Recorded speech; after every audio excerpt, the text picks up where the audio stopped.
Voltamos.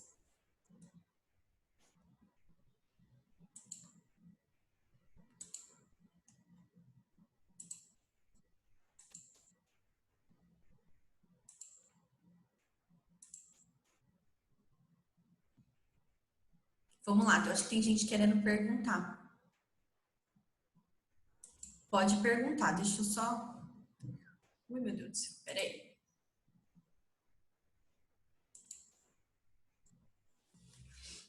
Peraí, Josiane, deixa eu tirar. Peraí, agora eu tô te ouvindo. Fala de novo, Josiane.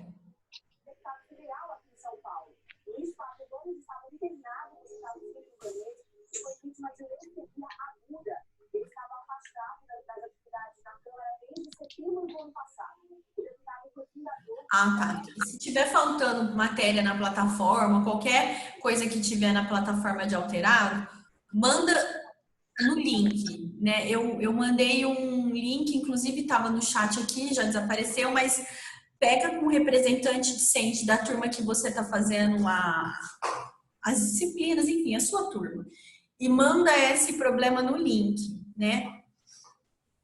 Se você quiser me mandar por e-mail também, eu posso fazer essa mediação, mas é importante que todos preencham o link para a gente deixar isso registrado, que teve esse problema e aí a secretaria, os outros setores vão ter ciência disso e buscará resolver.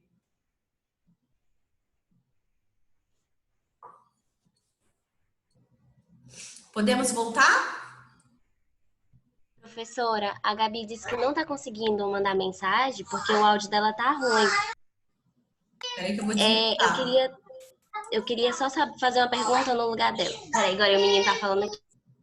Ô, Gabriele, pode falar que eu tô ouvindo agora, eu desmutei você. O áudio dela tá com problema, não é que ela tá muito É, o áudio dela. Eu vou fazer a pergunta aqui que ela mandou no nosso grupo. Ela queria saber se o que vai ser avaliado na alteração do nível de consciência seria a evolução do tratamento. Por exemplo, se o paciente está reagindo. Exato. O que a gente vai fazer? A gente aplica escala, a escala de Glasgow, por exemplo, é uma. Então, ó, a gente teve um diagnóstico de enfermagem. Quando a gente pensa em prioridades, nesse caso do paciente, a gente tem como resposta a letra B. Então, focou no diagnóstico, letra B. Primeira coisa, nível de consciência. Segundo diagnóstico, aumento do débito cardíaco. Terceiro, alterações respiratórias. Lembrando que o nível de consciência vai influenciar todos esses outros dois que eu coloquei aí, por isso que é em ordem de prioridade. Quando eu penso, então, em planejamento, tá, fiz o diagnóstico, alteração do nível de consciência, e agora eu vou planejar a minha assistência. Eu tenho como meta melhorar o nível de consciência desse paciente. Então, o que eu vou fazer? Eu vou avaliar a escala, então todos os dias eu aplico a escala para ver a evolução desse nível de consciência.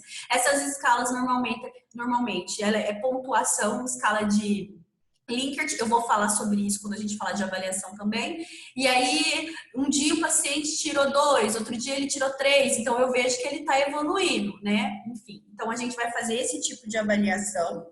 Outras coisas que a gente vai avaliar são como que está o globo ocular, se ele tem resposta, né, desse globo da pupila e olhos, como que está essa resposta ocular dele, se ele tem tosse, né, então significa o paciente quando ele está entubado, por exemplo, no estado de coma, se ele começa a querer tossir, significa que ele já está respondendo, o sistema respiratório dele já está respondendo de forma mais automática, significa que esse nível de consciência, né, já está, pode estar tendo uma resposta positiva, já está evoluindo, né? Qual outra coisa que eu vou olhar? Sinais vitais, tem que pertencer ao meu planejamento, fazer a avaliação dos sinais vitais de tanto em tanto tempo, prescrição das medicações que foram feitas, eu vou fazer um controle disso também, vou fazer um controle hidroeletrolítico, né, para ver como que está a eliminação desse paciente, se ele está gerando edema ou não está. Então, eu faço esse planejamento. Né? Quando eu faço essa avaliação, eu consigo acompanhar como que vai ser a evolução do nível de consciência. Débito cardíaco, avaliar sinais vitais com frequência, olhar o controle hidroeletrolítico, que é o controle de líquido no corpo do indivíduo, né? Porque quando ele fica com disfunção cardíaca, ele gera edema, ele gera, né, um líquido aí que não é que fica extravasada no sistema linfático. Então, eu tenho que avaliar como que está esse edema, como eu vou fazer isso com controle hidroeletrolítico. Na UTI, a gente tem várias planilhas e tabelas que nos possibilitam fazer esse controle com anotação diária, e aí a gente traça um gráfico, né, de acompanhamento, como que foi essa evolução. Alterações respiratórias, a mesma coisa, a gente vai fazer sinais vitais, administrar medicação de tanto em tanto tempo. Então, todos esse diagnóstico novo que a gente identificou aqui são passíveis de intervenção de enfermagem. Todos eles a gente consegue fazer intervenção. Dúvidas? Vamos lá, que é bom ter perguntas.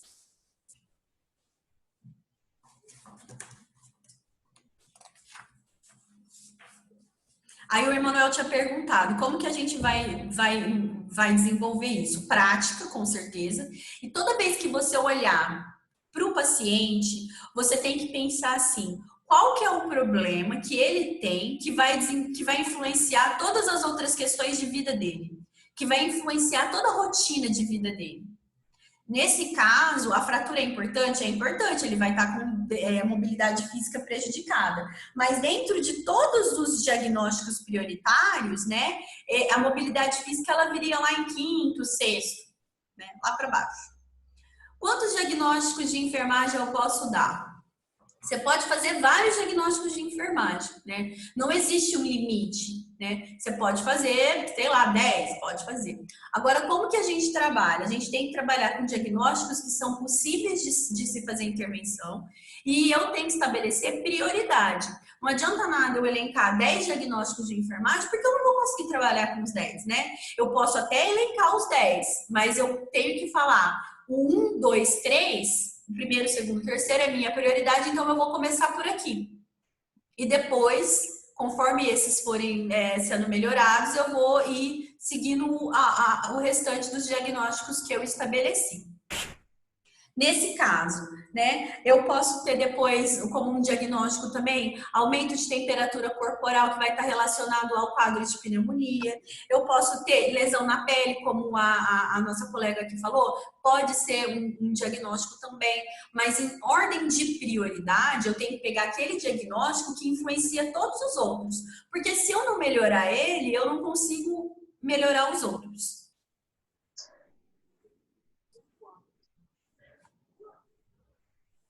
Dúvidas?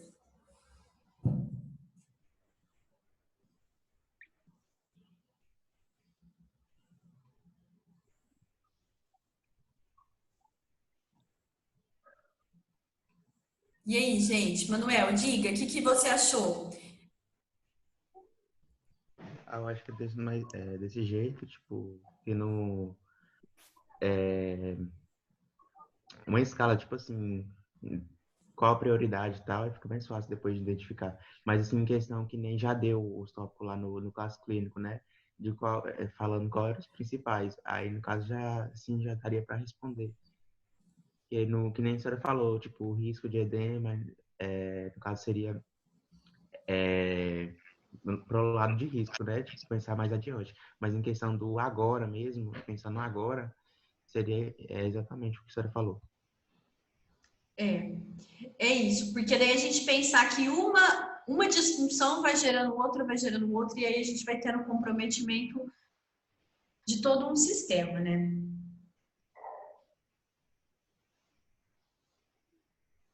Quem mais quer perguntar? Gente, será que o pessoal que tinha entrado antes sabia que tinha que voltar nos outros links? Porque o Ababacu que saiu, teve outras pessoas que saíram. Será que eles estavam cientes disso? A Gabi mandou o link no grupo. Ai, meu Deus. Vamos continuar aqui com o próximo, que eu acho que a gente vai conversando mais sobre... Tá, então essa aqui, ó, a resposta 3, responde essa questão baseada no caso clínico. A partir do exame físico, quais são os principais problemas identificados, os sinais e sintomas apresentados pelo Sr. João, né? No que a enfermagem deve focar? Então, o principal diagnóstico é alteração do nível de consciência, aumento do débito cardíaco e alterações respiratórias. A mobilidade física prejudicada, ela vai aparecer, risco de infecção vai aparecer também, Mas quando a gente pensa em ordem de prioridade, o nível de consciência ele vai influenciar todos os outros fatores. Bom, responda a questão baseada no caso clínico. Assinale a alternativa que descreve sinais e sintomas de alterações respiratórias. Quais vocês responderam aqui? Deixa eu olhar meu gráfico aqui.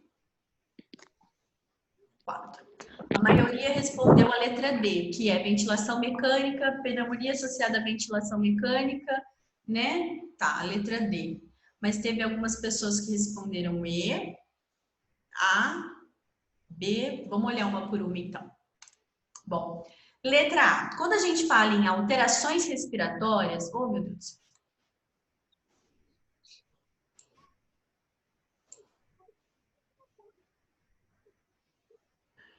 E fiquem tranquilos, que se a gente precisar de ficar 2 aulas fazendo diagnóstico de enfermagem, a gente vai ficar até vocês conseguirem entender o processo e desenvolver, tá?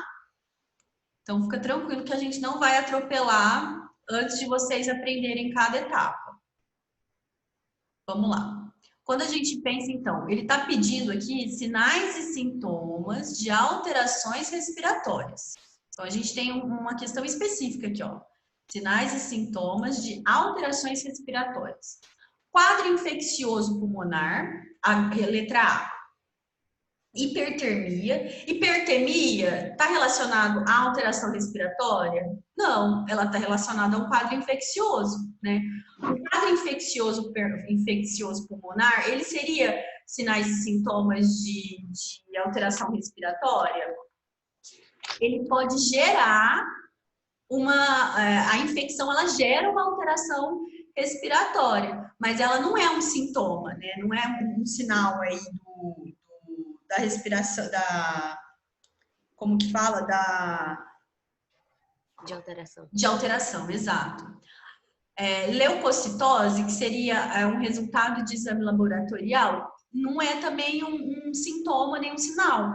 A leucocitose ela está relacionada a um sinal de infecção. A gente tem um quadro infeccioso.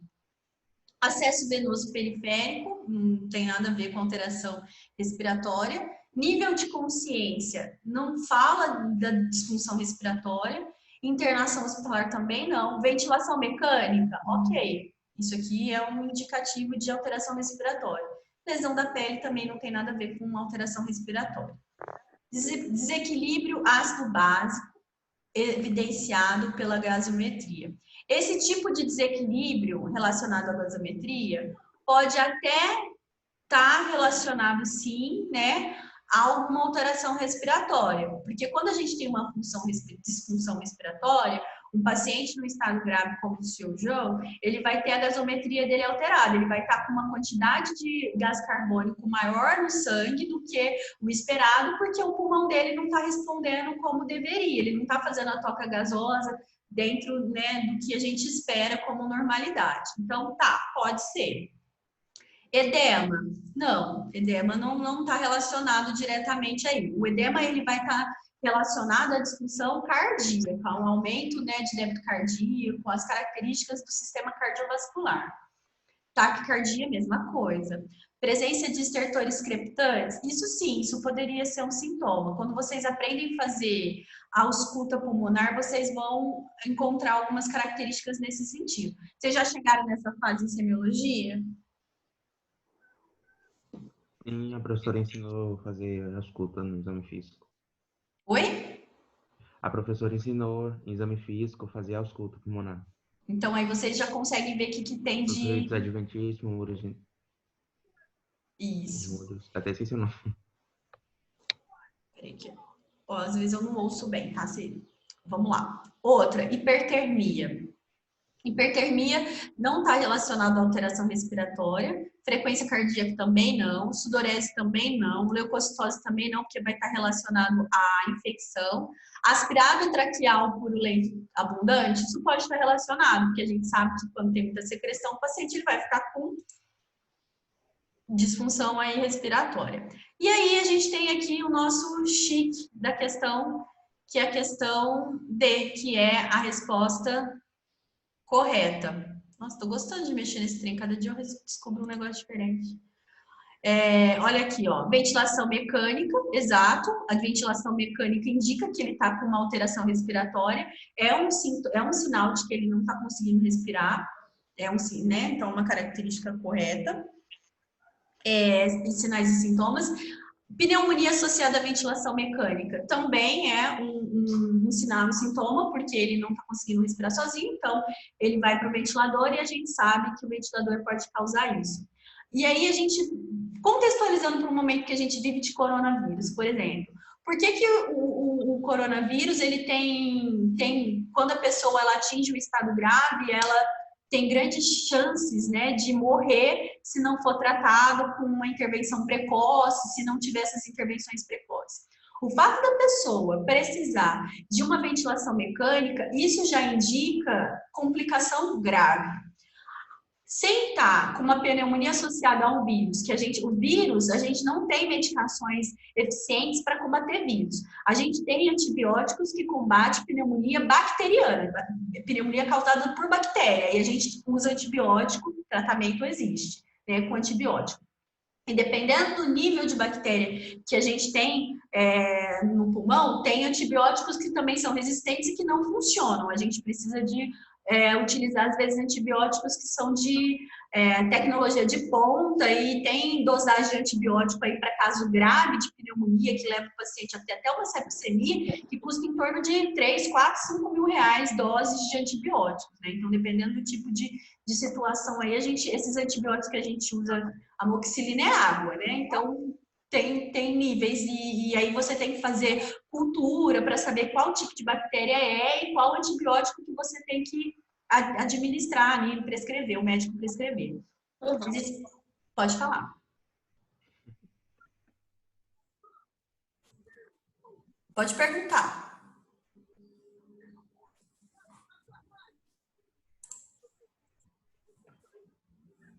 Pessoal, tem alguém que queria fazer pergunta? Eu mesmo. Não? Bom, então vamos lá. E aí, quando a gente pensa então nesse quadro de pneumonia viral, a gente não tem um medicamento que combate diretamente o vírus, e aí então nós vamos tratar todos os sintomas. O paciente, quando ele perde a capacidade pulmonar dele de fazer a troca, né, e ele entra nessa disfunção grave, que ele precisa de uma ventilação mecânica, esse paciente ele já está com uma característica bem grave. Por quê? A ventilação mecânica, ela tem um tempo que o paciente pode ficar em ventilação mecânica. Passou esse tempo, que seria em torno de 15 dias, ele precisa fazer tráqueo. Ele não dá para ficar entubado lá, entubado com ventilação mecânica, ele vai ter que fazer uma tráqueo e aí vai usar um tubo traqueal, porque a ventilação mecânica por tubo oro já pode causar alguns comprometimentos. E quando a pessoa está com essa ventilação mecânica, ela tem grandes chances de desenvolver uma pneumonia associada à ventilação.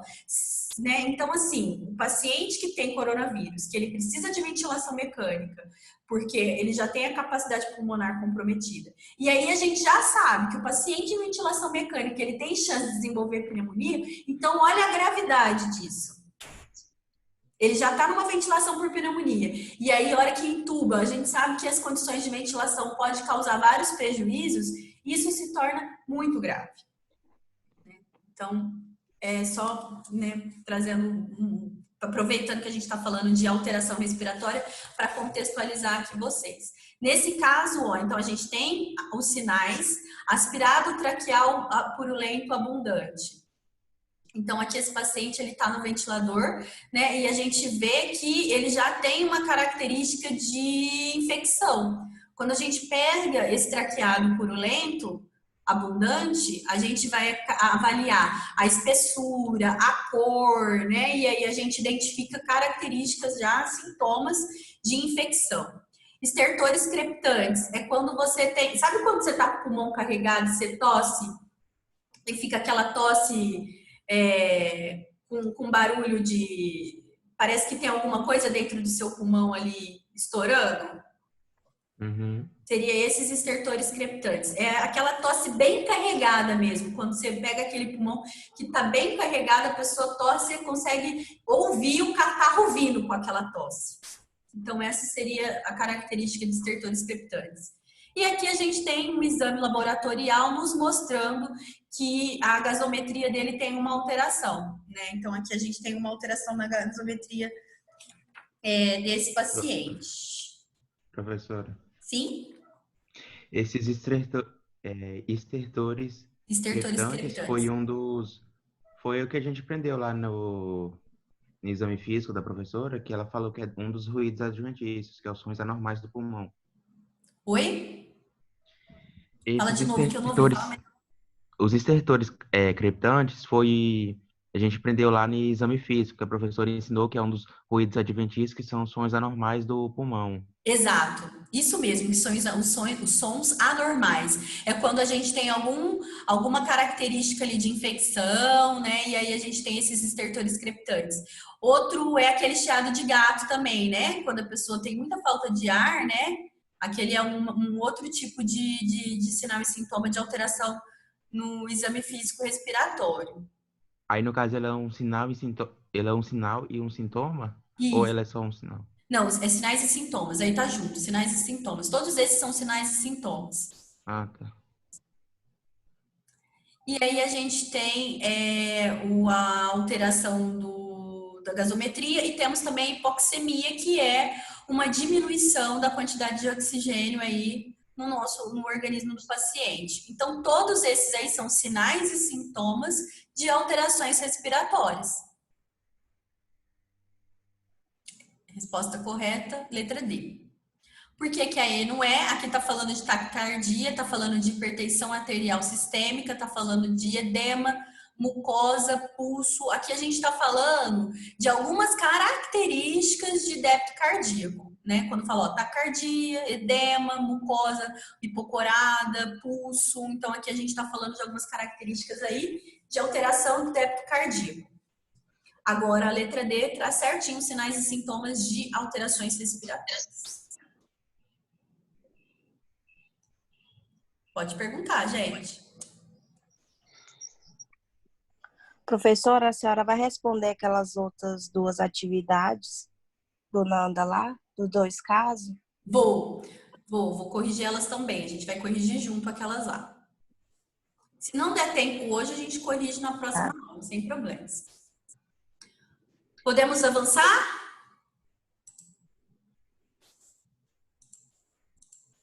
Sim. Sim. Agora, uma questão importante, aproveitando o gancho que o Manuel falou. Para vocês fazerem diagnóstico de enfermagem, gente, vocês têm que ter feito um exame físico bem feitinho, né? Então, tá vendo? Todas essas questões que a gente está fazendo aqui, que a gente está falando aqui, estertores crepitantes, hipertermia, taquicardia, disfunção débito cardíaco, todas as características que a gente está falando aqui está relacionado aos dados que a gente vai coletar no histórico de enfermagem, baseado também no exame físico que a gente faz, né? Então, aí a importância de a gente fazer um exame físico bem completo, né? Claro que a gente vai fazer um exame físico completo sempre baseado na queixa do paciente. Então, se o paciente ele vem e fala que está com dor abdominal, então eu vou dar uma atenção grande para esse abdômen, né? Não vou precisar de ficar vasculhando o couro cabeludo, né? É claro que eu tenho que descrever todo o exame físico, mas eu posso focar e explorar ali de acordo com a queixa do paciente. No caso desse seu João, ele está em coma, ele não vai ter uma queixa nenhuma específica ali, né? Mas aí você vai avaliar o quadro dele de acordo com as características prioritárias que a gente viu ali, que ele tá em coma, ele tá numa ventilação mecânica, né? E aí a gente faz essas avaliações de forma sistemática e é diário, né, a avaliação. Professora, no caso, uma paciente chegou reclamando de uma enxaqueca muito forte, uma dor de cabeça. Aí eu vou fazer a anamnese dela mas eu vou focar nessa dor de cabeça. O meu tipo de diagnóstico, ele vai ser focado no problema, no risco ou na promoção da saúde? Aí você vai ter que fazer uma investigação, né? De onde vem essa enxaqueca? Ela tem alteração das características cardíacas? Primeiro você tem que identificar da onde vem esse sintoma, da onde que vem esse sintoma que ela tá te mostrando, para você pensar no seu diagnóstico de enfermagem. Então você vai fazer toda a avaliação dela. Por exemplo, essa enxaqueca pode estar relacionada a características emocionais. E aí você vai fazer o seu diagnóstico centrado nesse problema, né, de emocional.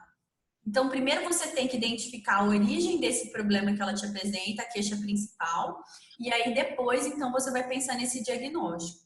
E aí esse diagnóstico ele pode ser tanto centrado no problema, que é a queixa de enxaqueca dela, daí você vai lá na taxonomia e identifica um diagnóstico relacionado, por exemplo, as características emocionais, a ansiedade, ou também ele pode ser um diagnóstico relacionado à promoção da saúde. Ela não está tendo uma alimentação legal e por isso está tendo esses problemas, né? Enfim. Depende da origem desse problema que você identificou. Obrigada. Dúvida, gente?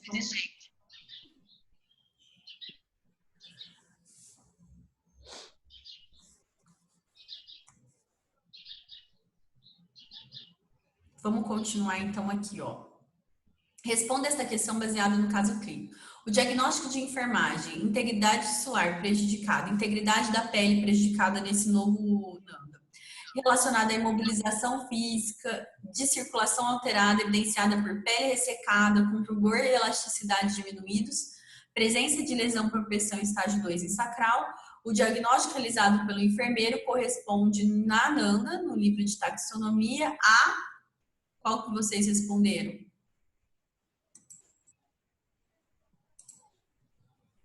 Aqui é uma questão bem específica, que está falando sobre a taxonomia da NANDA. A maioria, eu acho que foi certo, segurança e proteção. Teve alguns que pensou em conforto e outros pensou em eliminação e troca. Vamos voltar lá, tá?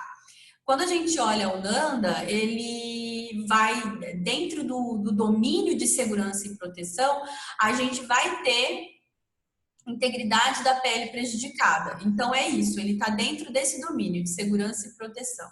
Por quê? Quando a gente pensa numa pele, numa úlcera, numa ferida, a gente vai estar expondo o indivíduo, né? Ele vai estar correndo risco de ter, é uma ferida aberta, ele vai estar correndo risco de desenvolver uma infecção, de pegar uma bactéria. Dependendo aonde a gente tem uma úlcera, por exemplo, se é uma úlcera de uma pessoa que tem um comprometimento vascular e essa úlcera tá na perna, pode ter amputação, pode ter necrose, né, e levar a amputação. Então, é uma questão de segurança mesmo desse indivíduo. Não está relacionado a conforto, né? Por exemplo, teria outras questões relacionadas a conforto, que daí a gente olhando lá no livro de taxonomia. Deixa eu pegar o NANDA. Eu acho que, por exemplo, deixa eu só confirmar, mas sono e repouso estaria relacionado a conforto. E aí, isso daqui é uma questão bem técnica, da gente sempre olhar em qual domínio tá. Quer ver? Deixa eu abrir um NANDA aqui pra gente olhar junto.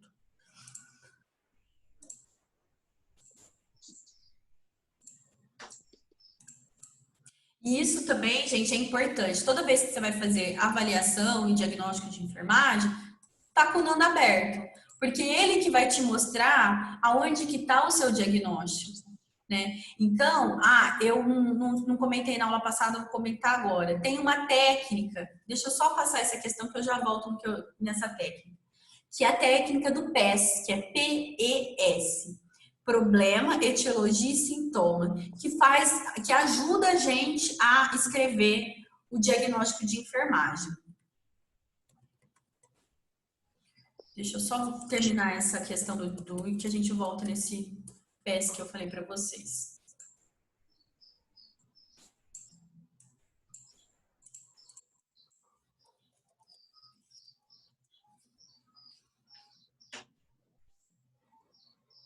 Aqui. Não, olha, tá vendo? No conforto vai estar relacionado dor aguda, dor crônica, náusea. O que mais? Conforto, isolamento social, risco de solidão. Tem algumas outras questões aqui relacionadas a conforto. Ó, isolamento social é o que a gente está vivendo hoje. Vamos ver qual que é a característica? Olha lá. Solidão sentida pelo indivíduo e percebida como imposta por outros. Tá, vamos ver aqui. Características definidoras.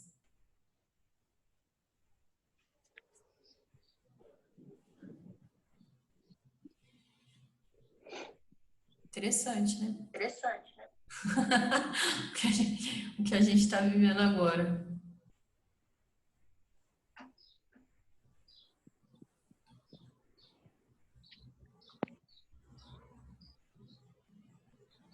Muito interessante. Bom, vamos lá. Vamos falar do PES para vocês, para a gente continuar aqui. Então, não é conforto, não é nutrição, não é enfrentamento, tolerância ao estresse, não é eliminação e troca. Eliminação e troca vai estar relacionada à disfunção urinária, né? Disfunção de eliminação, né? Enfim, de forma geral. Então, é segurança e proteção, a resposta da letra 5, que é a letra D. Tenho só mais 2 questões aqui. Vamos terminar de corrigir, depois eu volto para falar do PES para vocês? Pode ser? Pode, professora, pode sim. Né? Porque daí a gente não perde esse raciocínio do caso clínico aqui. Aí eu vou retomar o diagnóstico de novo. Vamos lá. Na questão 6, deixa eu compartilhar minha tela. Tá. Responda esta questão baseada no caso clínico e assinale a alternativa que descreve os fatores de risco modificáveis para a pneumonia associada à ventilação mecânica. Quando eu penso em risco, eu tenho fatores modificáveis e fatores que não são modificáveis. Quando eu penso em intervenção de enfermagem, isso é muito importante, porque tem questões que eu vou intervir, que eu consigo alterar, e tem questões que eu não consigo alterar, né? Que está ali, é inerente do indivíduo, que é dele, que não dá para a gente modificar. Como, por exemplo, quando eu penso, vamos pensar nesses fatores aqui. Eu quero saber de fatores que eu posso modificar para melhorar, por exemplo, a pneumonia associada à ventilação mecânica. Tá. Fatores modificáveis. Tempo de duração da ventilação mecânica é um fator modificável? Sim, né? Porque se a gente entender junto com a equipe, é claro, o enfermeiro ele não vai fazer essa alteração, né, sozinho, mas se junto com a equipe, né, e com o médico, isso, com a equipe, médico, fisioterapeuta, entender, né, e isso é importante, é uma realidade. O tempo de duração da ventilação mecânica vai influenciar diretamente se o indivíduo vai desenvolver ou não a pneumonia associada à ventilação mecânica. E isso é um fator modificável, porque daí, se a gente conseguir fazer com que esse indivíduo melhore o nível de consciência e responda sozinho pela ventilação, né, pulmonar, pela essa troca gasosa, ele vai sair o quanto antes da ventilação mecânica. Então, isso depende das intervenções da equipe como um todo. A traqueostomia é uma possibilidade para sair dessa ventilação mecânica. Quando você faz a tráqueo, você cria uma outra possibilidade de fluxo de ar e aí, então, é possível que o indivíduo saia dessa ventilação mecânica. Uso de dieta enteral também é um fator que é modificável, que é a dieta, né, por sonda, e aí a gente tem também um fator que é possível de intervenção. Permanência em posição supina. Quem vai regular a postura do paciente que está numa UTI é a equipe, então isso também é modificável. Agora, idade. Idade é um fator modificável? Não. Não. Idade não é um fator modificável. Idade é a idade do paciente. Não tem como se alterar a idade dele, né? Não tem como você mudar a idade dele. Outra coisa, doença pulmonar obstrutiva crônica. O próprio nome já diz, é uma doença crônica. Não tem como você alterar, não tem como modificar. Você vai tratar, né? Vai auxiliar ali com o tratamento, mas não existe a possibilidade de você alterar isso. Outra questão, o seu João, ele sofreu um trauma, ele sofreu um acidente. Tem como você modificar isso? Não, você vai modificar as consequências desse trauma. Por exemplo, teve fratura? É possível corrigir, mas o trauma não tem como você modificar. Cirurgia. Tem casos que você precisa fazer cirurgia que não tem como ser alterado, não tem a opção, faz ou não faz cirurgia. Então, não é modificável. Então, quando a gente pensa em fatores de risco que são modificáveis, é aqueles fatores que são passíveis de intervenção, que você pode alterar, substituir, né, intervir para que você melhore a condição e que não faça com que fique grave, como, por exemplo, para desenvolver uma pneumonia associada à ventilação mecânica, existem alguns fatores que você pode modificar. Tem outros que você não consegue modificar. Então, é essa análise que a gente vai fazer quando a gente olha para a situação. O que é passivo da minha intervenção? O que eu posso agir e prescrever que vai fazer a alteração desse risco? Vamos lá, perguntas. Eu tinha, mas a senhora acabou respondendo. Oi? Eu tinha, mas a senhora já respondeu. Ai, que bom. Alguém mais tem perguntas? Então vamos para o próximo. O enfermeiro avalia os dados coletados sobre a capacidade de um paciente de lidar com a perda. O enfermeiro compara as características definidoras de cuidados ineficazes. Então, aqui ele compara dois diagnósticos. Vou colocar aqui. Então, oh meu Deus do céu. Então, cuidados ineficazes. Então, características definidoras de cuidados ineficazes com aquelas de disposição para cuidados avançados e escolhe cuidados ineficazes como diagnóstico correto. Então, ele pensa em duas possibilidades: cuidados ineficazes e disposição para cuidados avançados. E daí ele fica com o diagnóstico de cuidados ineficazes. E aí, esse aqui é um exemplo de que o enfermeiro, ele está evitando um erro em agrupamento de dados e estabelecimentos de metas? Não. Não. A resposta certa aqui é quando ele pensa na coleta de dados. Por quê? Quando eu faço uma coleta de informações e eu interpreto o dado, aí é que eu vou ter noção de qual diagnóstico que é importante ser feito. Quando eu coleto informação e interpreto essas informações, é que eu penso qual diagnóstico eu vou fazer. Lembra no caso clínico do seu João? A gente tinha várias informações coletadas ali. A minha interpretação daqueles dados é que me levou para um diagnóstico. Então, o enfermeiro, quando ele faz essa reflexão, será que é cuidado ineficaz? Será que é cuidado avançado? Ele vai fazer essa análise para evitar, né, problemas ali na coleta de dados e interpretação dos dados. Então, a interpretação e coleta de dados e interpretação de dados são etapas estruturantes para a gente pensar em qual diagnóstico a gente vai fazer. Quando a gente não tem uma coleta de dados efetiva, uma coleta completa, né? E quando a gente não consegue ir para essa outra etapa, que é a interpretação.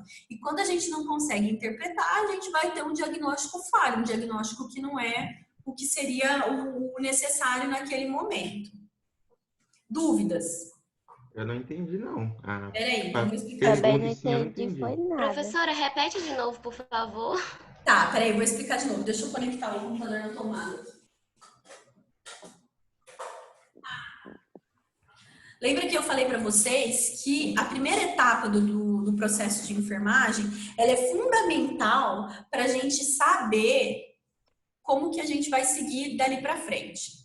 Nessa questão aqui, o enfermeiro ele está comparando características definidoras. Características definidoras, deixa eu pegar lá no NANDA esse diagnóstico que ele tentou usar para mostrar para vocês.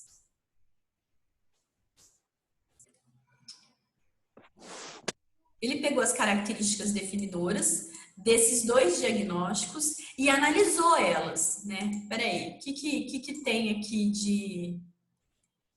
de relacionado? E ele fez isso baseado na coleta de dados que ele fez. Se ele não tivesse feito uma coleta de dados completa, né? Enfim, ele poderia causar o erro. Então, aqui ele fala o quê? Que o enfermeiro, ele compara